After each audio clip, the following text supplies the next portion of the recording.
সমগ্র পৃথিবীতে ইসলাম আসবে, বাংলাদেশের নেতৃত্ব দেবে। আজকে চট্টগ্রাম থেকে প্রায় কয়েক লক্ষ জামাত এবং শ্রমিক কল্যাণ ইসলামী ছাত্র শিবিরের কর্মীরা জাতীয় সমাবেশ ডেকেছে বাংলাদেশ জামাত ইসলামী 7 দফা দাবিতে।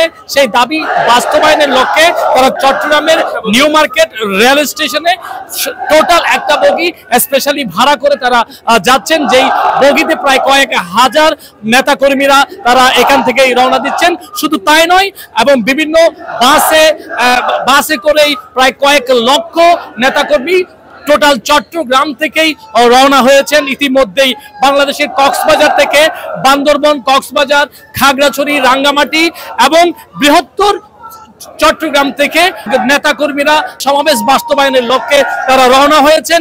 ইতিমধ্যে আমি আছি চট্টগ্রামের স্টেশন রোড, যেখানে কয়েক হাজার নেতাকর্মীরা আজকে বগিতে অবস্থান নিয়েছেন। তারা 7টা দাবি জানিয়েছেন, তার মধ্যে সবচেয়ে গুরুত্বপূর্ণ হচ্ছে পেয়ার পদ্ধতি। সবাই চাই পেয়ার পদ্ধতি, ইলেকশনের মাধ্যমেই তারা বাংলাদেশের আগামী দিনের সবার ভাগ্য নির্ধারণ করতে চাই। আরেকটা স্পেশালি তারা দাবি জানিয়েছেন, সেটা হচ্ছে প্রবাসে যে সকল ভাইয়েরা জুলাই আন্দোলনে অবদান রেখেছেন, কয়েক কোটি প্রবাসী যাতে ভোট দিতে পারে, সেই গুরুত্বপূর্ণ দাবিও তারা রেখেছেন। আরেকটা গুরুত্বপূর্ণ দাবি হচ্ছে অবিলম্বে জুলাই সনদ বাস্তবায়ন করতে হবে এবং জুলাই সনদ ঘোষণা করতে হবে সরকারের পক্ষ থেকে, তারা দাবি জানিয়েছেন।